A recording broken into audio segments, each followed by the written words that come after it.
ভয়াবহ ভূমিকম্পই সংঘটিত হ'ল কম্পিত হ'ল ম্যানমাৰত অনুভূত হ'ল ম্যানমাৰত মৃতকৰ সংখ্যা বাঢ়িয়ে গৈ আছে আজি যি সংবাদপত্ৰসমূহত প্ৰকাশ পাইছিল মৃতকৰ সংখ্যা 1600 বুলি কিন্তু জিঅলজিষ্টে সিসমোলজিষ্টে মৃতকৰ সংখ্যা 10000 পৰ্যন্ত হ'ব পাৰে বুলি কৈছে নমস্কাৰ প্ৰিয় দৰ্শক সকলোকে স্বাগতম জনাইছো মই পাৰ্থ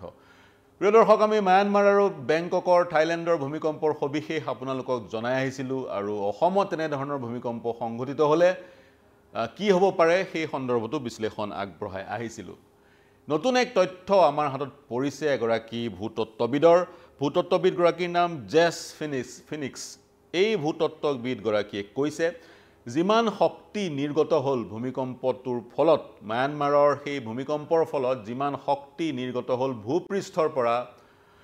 সেই শক্তি 334টা এটম বোমা বিস্ফোৰণ হলে যিমান শক্তি নিৰ্গত হ'ব তাৰ সমান 334টা এটম বোমাৰ পৰা যিমান শক্তি ওলাব সমপৰিমাণৰ শক্তি সেই ভূমিকম্পটোত নিৰ্গত হ'ল বাহিৰলৈ ওলাল আৰু সেই শক্তিয়ে 10000 লোকৰ মৃত্যু ঘটাব পাৰে এনে ধৰণৰ তথ্যবোৰ আহিছে ডিস্টাৰ্বিং কিছু তথ্য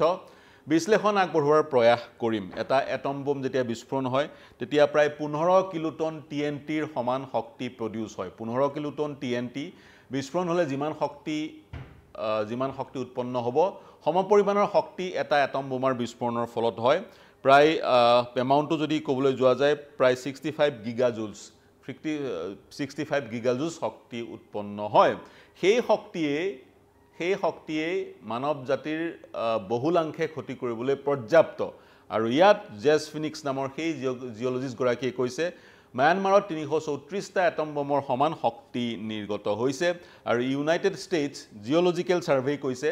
ম্যানমাৰৰ ভূমিকম্পত 10000 পৰ্যন্ত লোকৰ মৃত্যু হোৱাৰ আশংকা তেওঁ প্ৰকাশ কৰিছে মই কৈছো মৃতকৰ সংখ্যা বাঢ়ি গৈ আছে আৰু 2021 চনৰ পৰা ম্যানমাৰখন যেহেতু সামৰিক শাসনত আছে আৰু এক প্ৰকাৰ আইসোলেট হৈ আছে বিশ্বৰ বিভিন্ন দেশে গণতান্ত্ৰিক পদ্ধতিৰে চৰকাৰখন গঠন নোহোৱাৰ কাৰণে সেই দেশখনক এৰিছে সেই দেশখনক সমৰ্থন দিয়া নাই গতিকে তেনে এক পৰিস্থিতিত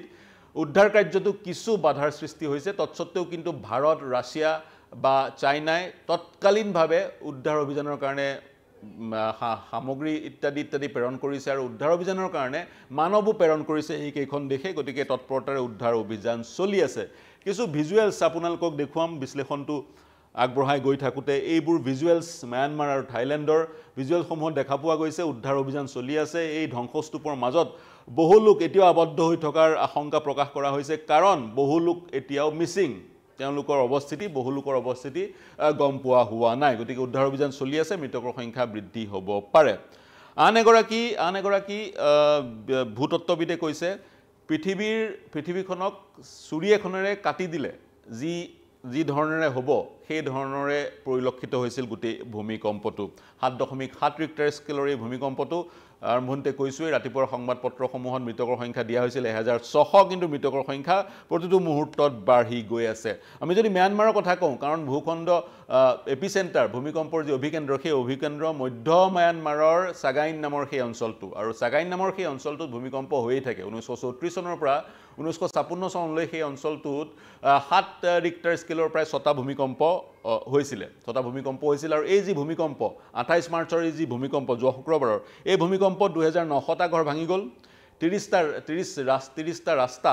সম্পূৰ্ণৰূপে নিশ্চিহ্ন হৈ গৈছে আৰু 7খন ব্ৰিজ সম্পূৰ্ণৰূপে ধূলিসাৎ হৈ গৈছে নিশ্চিহ্ন হৈ গৈছে আৰু 2900টা ঘৰ ভাঙি পৰিছে ইয়াৰ পৰা আপুনি অনুমান কৰিব পাৰে কিমান ভয়াবহ আছিল সেই ভূমিকম্প যিখন ৰাজধানী নেপিটাও ম্যানমাৰৰ ৰাজধানী নেপিটাওৰ যিটো আন্তঃৰাষ্ট্ৰীয় বিমানবন্দৰটোৰ যিটো এটিসি টাৱাৰ এয়াৰ ট্ৰাফিক কন্ট্ৰোলৰ যিটো টাৱাৰ সেই টাৱাৰটো সম্পূৰ্ণৰূপে বিধ্বস্ত হৈ গৈছে আৰু সেই কাৰণে ম্যানমাৰৰ ৰাজধানীলৈ বিমান চলাচল বন্ধ হৈ পৰাৰ খবৰ আহিছিল কিন্তু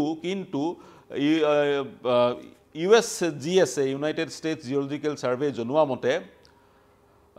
সেটাৰডে 29 তাৰিখেও দুটা ভূমিকম্প সংঘটিত হৈছিল 29 তাৰিখে এটা 5.1 ৰিক্টাৰ স্কেলৰ ভূমিকম্প প্ৰাবল্যৰ আৰু আনটো হৈছে 4.2 ম্যাগনিটিউডৰ গতিকে 29 তাৰিখেও দুটা ভূমিকম্প হৈছিল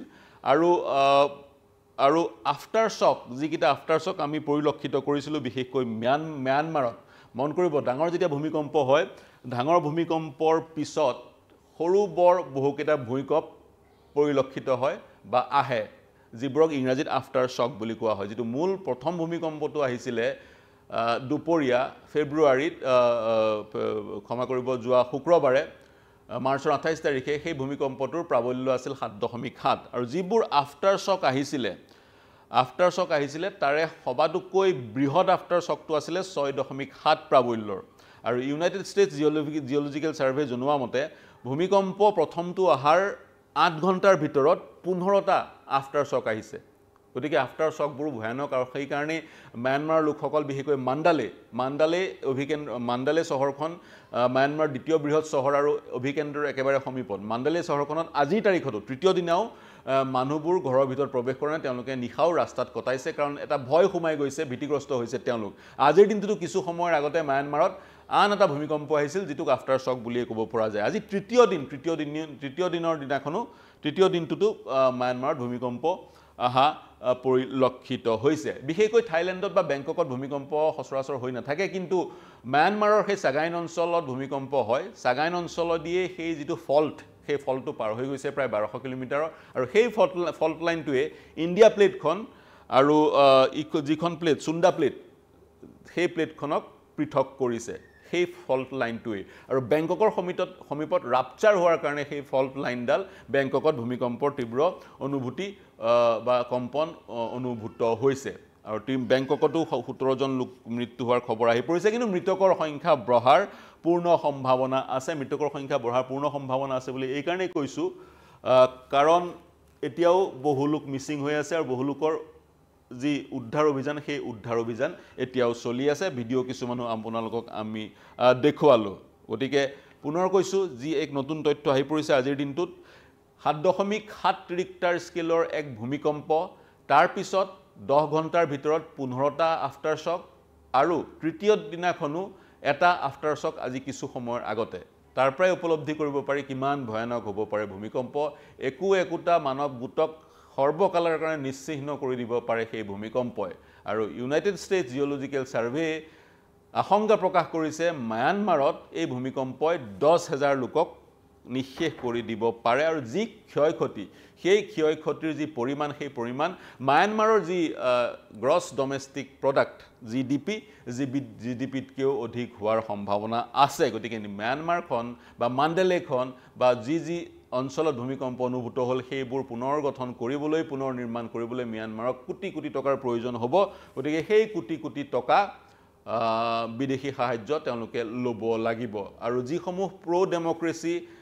মিলিটেন্ট গ্ৰুপ আছে বিদ্ৰোহী সংগঠন আছে যিসমূহে জুন্টাৰ লিডাৰশ্বিপৰ সৈতে যুদ্ধ কৰি আছে তেওঁলোকে ভূমিকম্পৰ কাৰণে দুসপ্তাহৰ যুদ্ধ বিৰতি ঘোষণা কৰিছে কিন্তু তাৰ মাজতে জুন্টাৰ নেতৃত্বই ভূমিকম্পৰ পিছতো সেই প্ৰ ডেমক্ৰেসি গোটবোৰক আক্ৰমণ কৰি থকাৰ বাতৰি আহি পৰিছে গতিকে ইয়াৰ পৰা অনুমান কৰিব পাৰি কিমান ভয়াবহ হ'ব পাৰে ভূমিকম্প যেতিয়া আমি ভূমিকম্পৰ কথা কওঁ অসমৰ প্ৰসংগ উল্লেখ কৰো কাৰণ যিখন ইণ্ডিয়া প্লেটৰ কথা কৈছো সেই ইণ্ডিয়া প্লেটৰ অৱস্থিত ওপৰত অৱস্থিত অসম বা তিব্বেত আৰু অসমৰ এখনেই প্লেট আৰু ভূমিকম্প প্ৰবণ অঞ্চল হৈছে অসম 1950 চনৰ ভূমিকম্পৰ প্ৰাবল্য আছিল 8.7 ৰিক্টাৰ স্কেল আৰু म्यांमाৰৰ যি শুক্ৰবাৰৰ ভূমিকম্পটো সেই ভূমিকম্পৰ অভিকেন্দ্ৰ পৃথিৱীৰ সাৰফেসৰ পৰা পৃষ্ঠৰ পৰা 10 কিলোমিটাৰ তলত চেলো সেই কাৰণে ইয়াৰ কম্পন বেছিকৈ অনুভূত হৈছে পানীবোৰ যিবোৰ সুইমিং পুলৰ পৰা বা হ্ৰদৰ পৰা বা পুখুৰীৰ পৰা বাহিৰলৈ ওলাই গৈছে অনুৰূপ ধৰণে পানী ওলাই যোৱা দৃশ্য 1950 চনৰ ভূমিকম্পত পৰিলক্ষিত হৈছিল সেইটো আকৌ 8.7 ৰিক্টাৰ স্কেলৰ আৰু মন কৰিব 1950 চনৰ 15 আগষ্টৰ ভূমিকম্পটো 15 আগষ্টত হৈছিল সেই ভূমিকম্পটো 1951 চনৰ 11 এপ্ৰিললৈকে 54টা ভূমিকম্প অসমত হৈছিল আৰু যি ধৰণে 15টা আফটাৰ শ্বক আজি म्यांमाৰত 15টা 16টা আফটাৰ শ্বক হৈছে অসমতো 3-4 দিনলৈকে তাতকৈ অধিক প্ৰায় 30টা আফটাৰ শ্বক পৰিলক্ষিত হৈছিল সেইবোৰ কথা ইতিমধ্যে লিপিবদ্ধ হৈ আছে সেই সময়ত ইনফ্ৰাষ্ট্ৰাকচাৰ হিমানকৈ নাছিল আজিৰ তাৰিখত যি ধৰণে ইনফ্ৰাষ্ট্ৰাকচাৰ সমূহ আছে মেণ্ডালে চহৰখনৰ কথাই কওক म्यांमाৰৰ দ্বিতীয় বৃহৎ চহৰ এই চহৰখনত 1,70,00,000 লোকে বাস কৰে আৰু 1,70,00,000 লোকে বাস কৰা চহৰ এখন যদি অভিকেন্দ্ৰৰ সমীপতে হয় তেতিয়া সেই চহৰখনৰ আন্তঃগাঁথনি যদি আৰ্থকুৱেক প্ৰুফ নহয় সেই আন্তঃগাঁথনি যদি আৰ্থকুৱেক সহ্য কৰিব নোৱাৰে চহৰখনৰ যদি ঘৰ দলং ৰাস্তা আৰ্থকুৱেক প্ৰুফ নহয় বা সেইবোৰ প্ৰযুক্তি ব্যৱহাৰ কৰি নিৰ্মাণ কৰা হোৱা নাই যিবোৰ প্ৰযুক্তিয়ে যোগেদি যিবোৰ প্ৰযুক্তি ব্যৱহাৰ কৰিলে আৰ্থকুৱেক সহিব পাৰে আন্তঃগাঁথনিসমূহে তেতিয়া নিঃসন্দেহে বহু হাজাৰ লোকৰ মৃত্যু হ'ব স্বাভাৱিক কথা গতিকে কল্পনা কৰিলেই শিহৰিত হৈ পৰা যায় যদিহে গুৱাহাটীৰ সমীপত অভিকেন্দ্ৰ হয় আৰু তেনে এক ভূমিকম্পৰ অসমবাসী সন্মুখীন হয় তেতিয়া কি ধৰণৰ পৰিস্থিতিৰ সৃষ্টি হ'ব আমি ভীতিগ্ৰস্ত কৰিব আমি বিচাৰ নাই কাকো ইয়াৰ পৰাই এটাই কথা আমি এটাই শিক্ষা ল'ব লাগে সেয়া হৈছে নতুনকৈ যি আন্তঃগাঁথনি চহৰসমূহত নিৰ্মাণ হ'ব গুৱাহাটীয়ে হওক বা শ্বিলঙেই হওক বা আন অঞ্চলেই হওক সেই আন্তঃগাঁথনিসমূহত আধুনিক প্ৰযুক্তিৰ যিবোৰ সামগ্ৰী ব্যৱহাৰ কৰিলে সেই আন্তঃগাঁথনি সেই ৰেল সেই দলং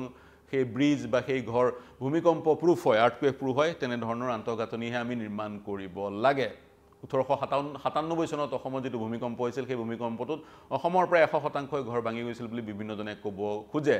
মেহফিজ খানা নামৰ গুৱাহাটীৰ যিটো ঐতিহ্যমণ্ডিত ঘৰটো সেইটোৱে সেই ভূমিকম্প সহ্য কৰিব পাৰিছিলে সেই ঘৰটো প্ৰশাসনে ভাঙি দিলে সেই অন্য এক বিষয় প্ৰশাসনে সেই ঘৰটো ভাঙি দিয়াৰ কাৰণে বিভিন্ন মহলত প্ৰতিবাদ সাব্যস্ত কৰিছে বহুজনে যি কি নহওক সেই অন্য এক বিষয় কিন্তু যদি আমি সেই জেছ ফিনিক্স নামৰ ভূতত্ত্ববিদগৰাকীৰ ভাষ্যক বিশ্বাস কৰোঁ ম্যানমাৰৰ 7.7 ৰিক্টাৰ স্কেলৰ ভূমিকম্পৰ যিমান শক্তি ওলাল ভূপৃষ্ঠৰ পৰা নিৰ্গত হ'ল সেই শক্তি 334টা এটম বোমাৰ সমান আৰু 334টা এটম বোমা বিস্ফোৰণ হ'লে কিমান ক্ষয়ক্ষতি হ'ব আপোনালোকে নিজেই কল্পনা কৰি লওক গতিকে ভূমিকম্পৰ পৰা বাচি থাকিবলৈ হ'লে আমি সজাগ হৈ থাকিব লাগিব ভূমিকম্প আহিলে যিখিনি আমি পদক্ষেপ ল'ব লাগে সেইখিনিৰ বিষয়ে অৱগত হৈ থাকিব লাগিব আৰু সমান্তৰালকৈ টাউন প্লেন কৰোঁতে চিটি প্লেন কৰোঁতে ৰাস্তা নিৰ্মাণ কৰোঁতে দলং নিৰ্মাণ কৰোঁতে ঘৰ নিৰ্মাণ কৰোঁতে ভূমিকম্প সহিব পৰা সামগ্ৰী ব্যৱহাৰ কৰাটো বাধ্যতামূলক কৰাটো খুবেই প্ৰয়োজন অসম এনে এক ৰিজনত অসম অৱস্থিত যি অঞ্চলৰ উত্তৰত আজি এমাহৰ আগতে এক ভূমিকম্প হৈছিলে যিটো ভূমিকম্পৰ ফলত 100ৰো অধিক লোকৰ মৃত্যু হৈছিলে এতিয়া পূবৰ ম্যানমাৰত আন এক ভূমিকম্প হৈছে য'ত 10,000 লোকৰ মৃত্যু হ'ব পাৰে বুলি আশংকা প্ৰকাশ কৰিছে জেছ ফিনিক্স নামৰ এইগৰাকী জিঅ'লজিষ্টে যি কি নহওক আমি সাৱধান হৈ থাকিব লাগিব আৰু আমি কথাবোৰ জানিব লাগিব ভীতিগ্ৰস্ত কৰিবৰ কাৰণে নহয় নিজে ভীতিগ্ৰস্ত হ'বৰ কাৰণে নহয় কিন্তু ভূমিকম্পৰ বিভীষিকাৰ বিষয়ে আমি অৱগত হোৱাটো খুবেই প্ৰয়োজন প্ৰিয় দৰ্শক এই বিশ্লেষণ কেনে পালে জনাব কিবা যদি অতিৰিক্ত তথ্য আমাক দিব বিচাৰিছে আমাৰ সৈতে সংযুক্ত হওক আমাৰ ইউটিউব চেনেল আৰু ফেচবুক পেজত প্ৰৱেশ কৰি কমেণ্ট ছেকশ্যনত সেই অতিৰিক্ত তথ্য লিখিবলৈ আহ্বান জনাম মন্তব্য দিয়ক প্ৰত্যুত্তৰ দিয়ক আহ্বান জনাম মন্তব্যৰ প্ৰত্যুত্তৰ দিবলৈ ভূমিকম্পৰ ৰেস্কিউ অপাৰেশ্যনৰ প্ৰতিটো খবৰ আপোনালোকক জনাই যাম ম্যানমাৰ আৰু থাইলেণ্ডৰ ভূমিকম্পৰ বিভিন্ন ভিজুৱেলছ ভাইৰেল হৈছে ইতিমধ্যে ছ'চিয়েল মিডিয়াত বিশেষকৈ হোটেলবোৰৰ ছুইমিং পুলবোৰৰ পানী যি ধৰণে বাহিৰলৈ আহিছে সেই দৃশ্যবোৰ ভয়াৱহ আৰু এটা নিৰ্মীয়মান বিল্ডিং বেংককত নিমিষতে ভাগি যোৱা পৰিলক্ষিত হৈছে কিন্তু এতিয়াও মেণ্ডেলেৰ লোকসকল ভীতিগ্ৰস্ত হৈ আছে একেবাৰে অভিকেন্দ্ৰৰ সমীপৰ এক অঞ্চল মেপযোগে ইয়াৰ বিশ্লেষণ আমি পূৰ্বতে আগবঢ়াইছিলোঁ এতিয়াও ভীতিগ্ৰস্ত হৈ থকা পৰিলক্ষিত হৈছে প্ৰিয় দৰ্শক বিশ্লেষণ কেনে পালে জনাব কেৱল ভূমিকম্পই নহয় দেশ বিশ্ব ৰাজ্যৰ সকলো বা বাতৰিৰ কাৰণে চাই থাকিব নিউজ 18 অসম নৰ্থ ইষ্ট ধন্যবাদ